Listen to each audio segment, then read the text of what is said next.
Study 24 class में आपका बहुत बहुत स्वागत है। इस क्लास में हम लोग समझने वाले हैं आज ब्लड के बारे में, रक्त के बारे में समझेंगे।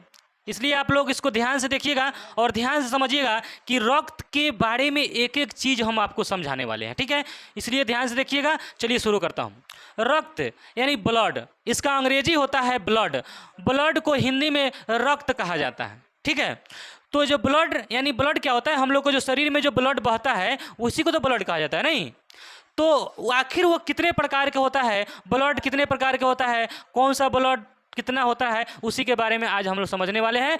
तो ब्लड जो होता है यानी रक्त जो होता है दो प्रकार के होता है। कितने प्रकार के?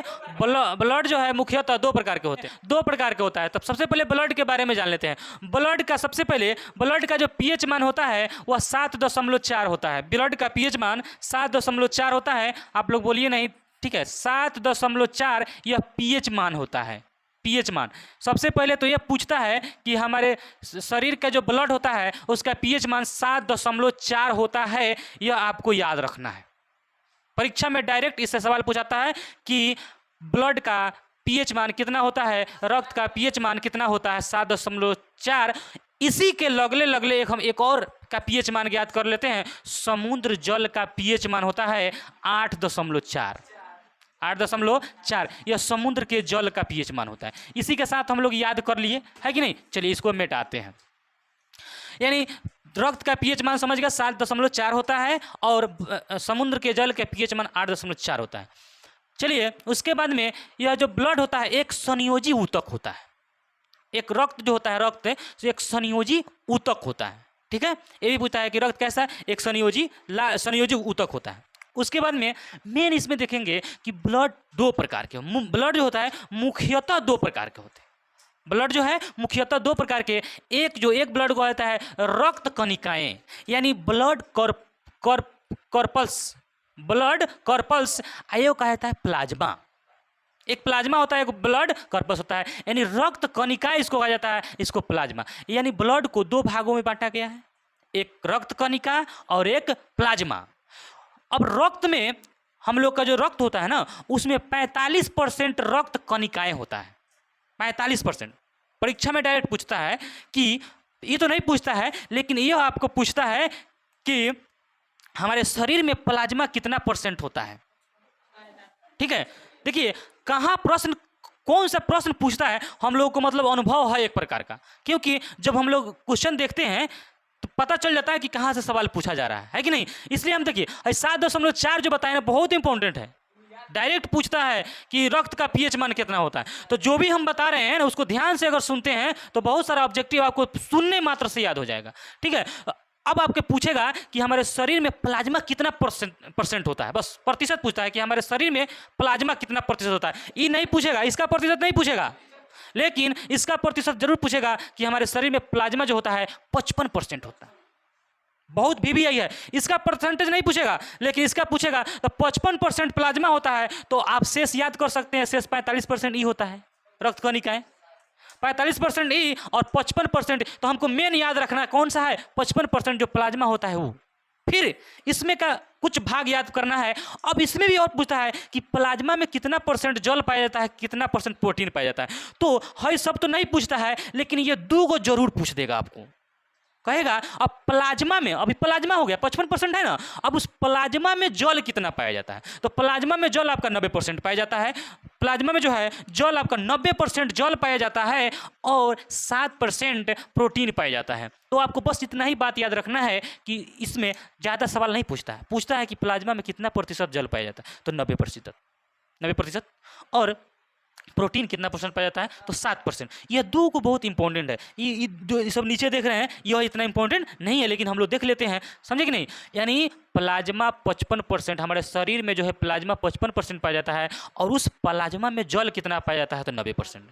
और प्रोटीन कितना पाया जाता है, तो 7%। याद रखना है। अब इसके साथ हम लोग देख लेते हैं 0.9% अकार्बनिक पदार्थ पाए जाते हैं और 0.18% ग्लूकोज पाया जाता है और 0.5% वासा पाया जाता है और शेष जो है कार्बनिक पदार्थ पाया जाता है।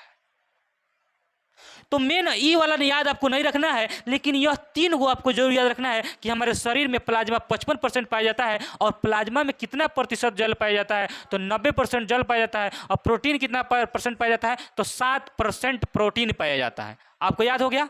समझ में आया इतना? कोई दिक्कत? इतना बात आपको इसी क्लास में याद हो जाना चाहिए, पूछेंगे लास्ट में, अगर जो नहीं जवाब देगा तो उसको पिटाई होगा। आगे अब जो ब्लड जो अब इसको समझते हैं, प्लाज्मा का कहानी खत्म।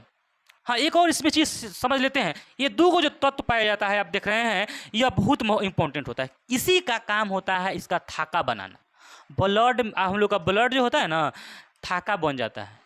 जैसे थाका बनना समझते हैं ना, मतलब जैसे कटता है ना, जैसे हम लोग को शरीर में कहीं कट गया तो क्या हो जाता है, खून बहने लगता है, और देखिएगा कुछ देर के बाद अपने आप जम जाता है, मतलब खून रुक जाता है।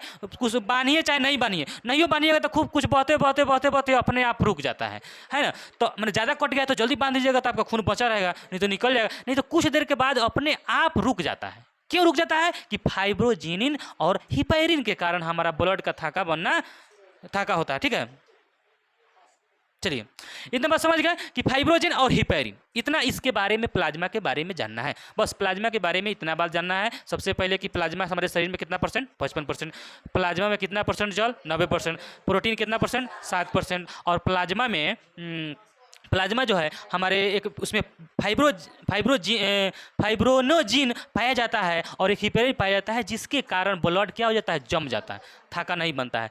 एक बीमारी होता है, पहले के ज़माने में एक बीमारी होता था जिस बीमारी का नाम है राजसी बीमारी। उस बीमारी का रक्त का थाका नहीं बनने से एक बहुत बड़ी बीमारी होती थी पहले के ज़माने में। अभी वो बीमारी नहीं होती है। क्यों? क्योंकि सब बहुत सारा डॉक्टर हो गया, बहुत सारा उसका इलाज आ गया, इसलिए वो बीमारी अब नहीं होती है। लेकिन पहले के ज़माने में एक बीमारी होती थी जिस बीमारी का नाम है हीमोफीलिया। हीमोफीलिया यह पुरुषों में होता था, महिलाओं में नहीं। हीमोफीलिया पुरुषों में होता था। वह ऐसा बीमारी था, अगर कहीं आपका कट गया तो अगर शरीर में कहीं भी कट गया तो आपके रक्त का थाका नहीं बनता। इस बीमारी में रक्त का थाका नहीं बनता है। जब रक्त का थाका नहीं बनेगा तो आपके शरीर से पूरा खून बाहर निकल जाएगा। अब शरीर से सारा खून जब बाहर निकल जाएगा तो आप भगवान के प्यारे हो जाइएगा, है कि नहीं? तो यह बीमारी एक राजा को हो गया पहले के ज़माने में। बताइए, राजे के हो गया था। अब वो राजा डरे, किसी से लगता नहीं था, किसी से झगड़ा उगड़ा नहीं करता था, लड़ाई नहीं करता था कि कहीं हमारा कट गया तो गायब। तो इसलिए उस बीमारी को राजसी बीमारी भी कहा जाता है। शाही बीमारी, शाही बीमारी या राजसी बीमारी भी कहा जाता है। किसको? हीमोफीलिया। इसका नाम है हीमोफीलिया। याद रखिएगा, जो रक्त के थाका, जिस बीमारी में रक्त का थाका नहीं बनता, हीमोफीलिया। ठीक है, तो रक्त का थाका बनना हमारे शरीर के लिए बहुत जरूरी है कि नहीं? जब तक रक्त का थाका नहीं बनेगा तो क्या होगा? तो अब वैसा बीमारी का इलाज हो गया। अगर वैसा बीमारी आता है तो डॉक्टर बहुत सारा हो गया है, बहुत सारा वैज्ञानिक हो गया, उसका दावा आ गया, उसका इलाज संभव है। पहले उसका इलाज ही नहीं संभव था, इसलिए लोगों को डर था कि अगर कट गया तो आदमी बचने वाला नहीं है। समझ गए? हीमोफीलिया। अब हम लोग समझते हैं, अब ब्लड का जो रक्त कणिका होता है वह 3 प्रकार के होता है। ब्लड के जो रक्त कणिकाएं होते हैं वह 3 प्रकार के होते हैं। आप लोग जानते हैं इसके बारे में, RBC, WBC और प्लेटलेट्स। ब्लड प्लेटलेट्स 3 को होता है, याद रखिएगा। RBC, WBC और प्लेटलेट्स, ब्लड प्लेटलेट्स। ध्यान समझिएगा। RBC का फुल फॉर्म होता है रेड ब्लड कॉर्पस, और लाल रक्त कणिकाएं, इसका हिंदी होता है लाल रक्त कणिकाएं। इसको इरिथ्रोसाइट, इसको इरिथ्रोसाइट भी कहा जाता है। RBC को इरिथ्रोसाइट भी कहा जाता है, इरिथ्रोसाइट्स भी कहा जाता है। रेड ब्लड कॉर्पस, लाल रक्त कणिका, RBC का full form red blood corpus या रेड ब्लड सेल भी कहा जाता है।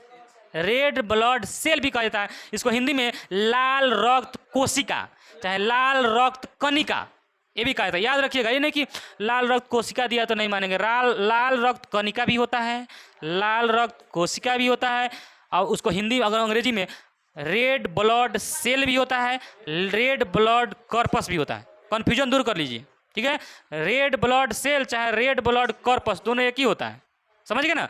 अब आगे देखिएगा, यहाँ पे इस रेड WBC समझ लेते हैं। WBC का फुल फॉर्म होता है white blood cell.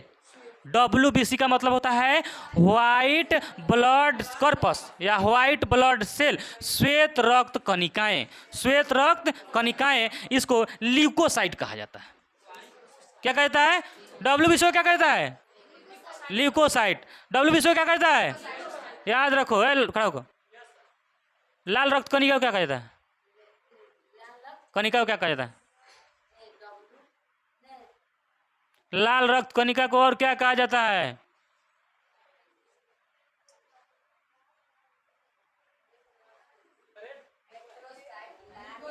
Erythrocyte. Erythrocyte. बैठो, ध्यान से सुनो। कहाँ ध्यान है? लाल रक्त कणिका को इरिथ्रोसाइट्स यानी वर्णक हीमोग्लोबिन, सुनिए इसको भी छोड़िए। और WBC के श्वेत रक्त कणिका, व्हाइट ब्लड सेल, ल्यूकोसाइट। क्या कहता है? ल्यूकोसाइट। इसको कहा है ब्लड प्लेटलेट्स, यानी इसका हिंदी होता है रक्त बिंबाणु। रक्त बिंबाणु। प्लेट थ्रोम्बोसाइट, इसको कहा जाता है थ्रोम्बोसाइट। देखिए, लाल रक्त को erythrocyte, erythrocyte, leukocyte, thrombocyte, erythrocyte, leukocyte, thrombocyte, leuko, thrombocyte. ठीक है, इसको कहा जाता है। अब थोड़ा कुछ समझते हैं। RBC का जो होता है, RBC का जीवन काल 100 से 120 दिन होता है।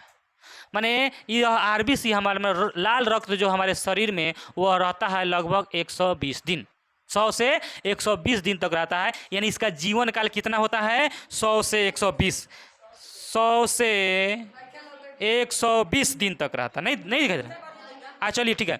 आज जो युवा सुनिए, मतलब लाल रक्त में एक हीमोग्लोबिन पाया जाता है। लाल रक्त में हीमोग्लोबिन पाया जाता है, ध्यान से समझो। और रक्त हीमोग्लोबिन के कारण ही लाल होता है। जैसे लाल होता है ना, तो पूछा जाता है कि हमारे शरीर में जो लाल रक्त होता है किसके कारण लाल होता है? तो हीमोग्लोबिन के कारण लाल रक्त होता है। किसके कारण? हीमोग्लोबिन के कारण। आज जो श्वेत रक्त है इसमें हीमोग्लोबिन नहीं होता है, इसलिए ये श्वेत है, क्योंकि इसमें हीमोग्लोबिन नहीं होता है, इसमें हीमोग्लोबिन होता है, जिसके कारण ये लाल होता है। और यह रक्त बिंबाणु समझ रहे हैं। प्लेटलेट्स जो है ये हमारे ब्लड को, ये भी जो है ब्लड को थाका बनाने में मदद करता है। देखिए, इसका काम भी ब्लड को थाका बनाने में मदद करता है। प्लाज्मा में उपस्थित फाइब्रोनोजिन और हिपेरिन का काम भी रक्त को थाका बनाने में मदद करता है। और एक विटामिन K भी होता है जो रक्त को थाका बनाने में मदद करता है। रक्त थाका बनना बड़ा जरूरी है। अब देखिए, ये जो हीमोग्लोबिन है, हीमोग्लोबिन यह क्या करता है? ऑक्सीजन। अब देखिएगा हीमोग्लोबिन का क्या काम है। हीमोग्लोबिन का काम है ऑक्सीजन को कोशिका तक पहुंचाना, ये ना काम है। यानी खून का, ब्लड का क्या काम है? मैंने इसी लाल ब्लड से ही हमारे ऑक्सीजन को पहुंचाया जाता है। हाई ब्लड नहीं, हाई सबसे नहीं, इसी ब्लड से प्रत्येक कोशिका तक ऑक्सीजन पहुंचाया जाता है। तो RBC को ऑक्सीजन का वाहक भी कहा जाता है, चाहे ब्लड का वाहक कहा जाता है। ब्लड का वाहक मतलब ब्लड को ले जाने का काम करता, सॉरी ऑक्सीजन का वाहक, ब्लड का वाहक, ब्लड तो खुद है। ऑक्सीजन का वाहक कहा जाता है क्योंकि यह ऑक्सीजन को पूरे कोशिका तक पहुंचाता है। ध्यान से सुनो, कहाँ उगा रही है? उगा रही है, सुनिए अब ध्यान से। हीमोग्लोबिन देखिएगा, एक बात समझिए ध्यान से, एक चीज और बताना चाहता हूं आपको। ब्लड जो होता है ऑक्सीजन का वाहक होता है, यानी ब्लड जो है ऑक्सीजन का, इसको बात ध्यान समझिएगा, ध्यान दीजिएगा। ब्लड जो है ऑक्सीजन का क्या होता है? वाहक होता है। इसको हम समझाना चाहते हैं, आपको ध्यान से समझिएगा, इधर उधर ध्यान नहीं दीजिएगा, नहीं तो गड़बड़ा जाएगा।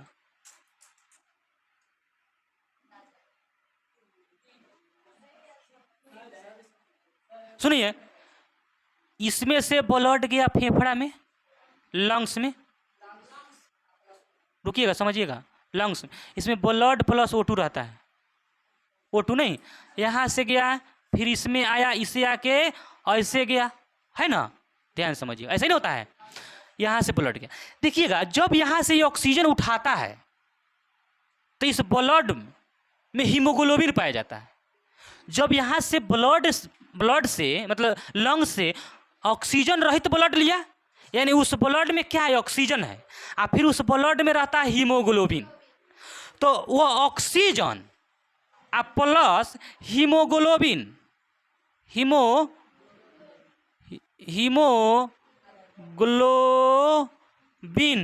हीमोग्लोबिन यह दोनों मिलकर ऑक्सीजन, यहाँ पे कर देते हैं ऑक्सीजन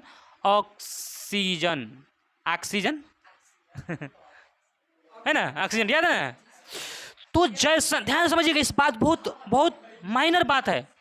यहाँ से ऑक्सीजन निकला और ब्लड में क्या है, हीमोग्लोबिन, यह दोनों मिलकर ऑक्सी हीमोग्लोबिन बनाया। क्या बनाया, ऑक्सीजन और हीमोग्लोबिन मिलके ऑक्सी हीमोग्लोबिन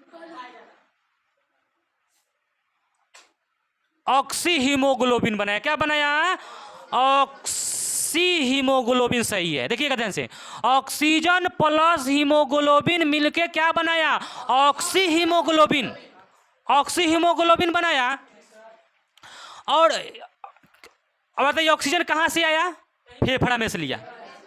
हीमोग्लोबिन कहाँ से आया, नहीं, ब्लड से, ब्लड में रहता है हीमोग्लोबिन, वह दोनों मिलकर क्या बनाया, ऑक्सी हीमोग्लोबिन बनाया। और ये ऑक्सी हीमोग्लोबिन अब यहाँ से चलना प्रारंभ किया, जैसे जैसे जैसे जैसे चला और चलने के बाद में यह शरीर में प्रवेश किया। अब कोशिका को देना शुरू किया। कौन चीज दे रहा है कोशिका को, ऑक्सीजन और हीमोग्लोबिन है। तो ये जब शरीर में आता है तो यह टूट जाता है। देखिए ऑक्सीजन और हीमोग्लोबिन मिल गया था ना, तो जैसे ही यह शरीर में आया, अब आया यहाँ पर जैसे सिलेंडर, मतलब गाड़ी पर सिलेंडर लादा रहता है, तो गाड़ी पर का सिलेंडर और गाड़ी दोनों साथ साथ आ रहा है, उसी तरह हमारा ऑक्सीजन और हीमोग्लोबिन साथ साथ आ रहा है। अब क्या करेंगे, गड़िया पर से सिलेंडरवा को अलग करेंगे तब ना दे देंगे सिलेंडर वाला को। तो उसी तरह से मतलब सिलेंडर है और यह क्या है, गाड़ी है, सिलेंडर है और यह गाड़ी है। सिलेंडर और गाड़ी को मिला के ऑक्सी हीमोग्लोबिन बढ़ा, तो दोनों एक गाड़ी पर लदाया है। अब सिलेंडर को उतार के देना है हमको, किसको, घर के लोगों को। उसी तरह से इसमें से ऑक्सीजन को निकाल को किसको देना है, कोशिका को। तो जैसे ही ऑक्सीजन को निकाल के कोशिका को देंगे, उतार के देगा ना, तो ऑक्सीजन और हीमोग्लोबिन यहाँ अलग हो गया। देखिए कहाँ, हमारे शरीर के आसपास। और कोशिका मतलब ऑक्सीजन किसको दे दिया, कोशिका को, और कोशिका से वो क्या ले लिया, कार्बन डाइऑक्साइड। तो अब जब इसके पास हीमोग्लोबिन है, इसके पास क्या है, हीमोग्लोबिन है, हीमोग्लोबिन, ध्यान समझिएगा, हीमोग्लोबिन है, और यह ऑक्सीजन तो दे दिया, कोशिका को दे दिया, इसके पास बचा कथी, कार्बन डाइऑक्साइड। और बचा इसके पास कार्बन डाइऑक्साइड, डाई ऑक्साइड। सुनिए, अब यह क्या किया, इसमें से ऑक्सीजन तो अपना दे दिया, लेकिन उससे कुछ तो लिया ना। जैसे खाली सिलेंडर लेते हैं ना, सिलेंडर उसको देते हैं तो खाली सिलेंडर लेते हैं, भरा हुआ तो खाली देते हैं ना। तो जैसे ही ऑक्सीजन को, कोशिका को ऑक्सीजन दिया गया, तो कोशिका उसको कार्बन डाइऑक्साइड किसको दिया, हीमोग्लोबिन को। और यह कार्बन डाइऑक्साइड और हीमोग्लोबिन मिलके अब क्या बनाएगा, इसका नाम है कार्बोक्सी हीमोग्लोबिन। इसका नाम रख देते हैं, लिख देते हैं यहाँ पे, यह दोनों मिलके बनाया कार्बोक्सी हीमोग्लोबिन। देखिए कैसे बन रहा है, ध्यान से समझिएगा।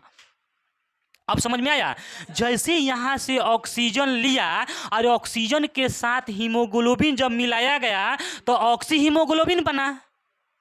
यह ऑक्सी हीमोग्लोबिन यह चल दिया कहाँ, शरीर में। और कोशिका को क्या देना, अब जैसे ही कोशिका के पास पहुंचा, उसके गेट पर पहुंचा और उसको बुलाया, ए जी ऑक्सीजन चाहिए, तो कहा हाँ जी चाहिए। तो हमको एगो दे दो ऑक्सीजन। तो कहा ठीक है, हम तुमको ऑक्सीजन दे देते हैं, तुम हमको कार्बन डाइऑक्साइड दो। बस जैसे ही उसको ऑक्सीजन देगा उससे कार्बन डाइऑक्साइड ले लेगा। तो यह फिर क्या होगा, टूट गया हीमोग्लोबिन टूटा। किसमें किसमें टूटा, ऑक्सीजन और हीमोग्लोबिन में। ऑक्सीजन और हीमोग्लोबिन टूटा, ऑक्सीजन कोशिका को दे दिया और कोशिका से क्या लिया, कार्बन डाइऑक्साइड। और कार्बन डाइऑक्साइड हीमोग्लोबिन संयोग करेगा, मतलब क्या करेगा, आपस में जुटेगा तो क्या बनेगा, कार्बोक्सी हीमोग्लोबिन। अभी कार्बोक्सी हीमोग्लोबिन अपना चल दिया, फिर कहाँ, इस रास्ते से होते हुए फिर अपना लंग्स के पास में आया। फिर जब लंग्स में आया तो ये कार्बोक्सी हीमोग्लोबिन को लंग्स का किया, कार्बन डाइऑक्साइड ले लिया, ऑक्सीजन दे दिया। इसीलिए सुनिए ध्यान से, अब यहाँ से रुक जाइए। जैसे ही हम लोग सांस लेते हैं तो ऑक्सीजन अंदर लेते हैं और कार्बन डाइऑक्साइड छोड़ते हैं ना। तो जैसे ही यह कार्बोक्सिल हीमोग्लोबिन जब यहाँ लंग्स में आता है तो यह टूट जाता है। तो टूटने के बाद क्या क्या बनता है, हीमोग्लोबिन और कार्बन डाइऑक्साइड। तो इसके पास क्या आ गया, कार्बन डाइऑक्साइड। अब कार्बन डाइऑक्साइड क्या करेगा, छोड़ देगा। लंग्स हमारा फेफड़ा कार्बन डाइऑक्साइड छोड़ेगा और ऑक्सीजन हम लोगों से ऑक्सीजन लिया और फिर हीमोग्लोबिन मतलब हीमोग्लोबिन में डाल दिया। यहाँ पे हम जैसे ही कार्बन डाइऑक्साइड लेके आ रहा है तो कार्बन डाइऑक्साइड यहाँ लेके आया और लेके जब आया तो क्या किया, हम लोग को लंग्स में आया। तो हम लोग जो सांस लेते हैं ना, तो हम लोग कार्बन डाइऑक्साइड छोड़ते हैं। तो कार्बन डाइऑक्साइड कैसे छोड़े, हम लोग कोशिका से लेकर ब्लड ढो के लाया है। कहाँ से, कोशिका से, मैंने हमारे शरीर के कोशिका से ढो के लाया है कौन, हीमोग्लोबिन यानी ब्लड का किया है, कोशिका से ढो को किसको लाया है, कार्बन डाइऑक्साइड को। अब कह रहा है लंग्स को दे दिया, कहा कि तुम छोड़ो, तो छोड़ देता है और फिर लंग्स ऑक्सीजन लेता है और जैसे ही ऑक्सीजन लिया फिर हीमोग्लोबिन को दे, लो ऑक्सीजन लो, फिर जाओ फिर बांट के आओ। तो यह क्या है, एक प्रकार का यह एजेंसी है। इसका काम है कार्बन डाइऑक्साइड लेना और ऑक्सीजन देना, कार्बन डाइऑक्साइड लेना ऑक्सीजन देना। तो आप समझ गए। अब आपसे पूछा जाएगा कि ऑक्सी हीमोग्लोबिन किससे बनता है। तो ऑक्सीजन और हीमोग्लोबिन से मिलकर ऑक्सी हीमोग्लोबिन बनता है।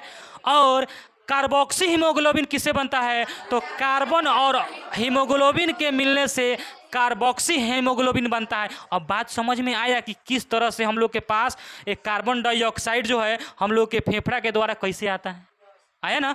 यही इसी प्रक्रिया द्वारा होता है। साथ इस क्लास को समाप्त करते हैं। अगर वीडियो अच्छा लगा होगा तो इसे लाइक करिएगा, सब्सक्राइब करिएगा तथा दोस्तों के साथ शेयर करिएगा। जय हिंद, जय भारत, जय ब्लड।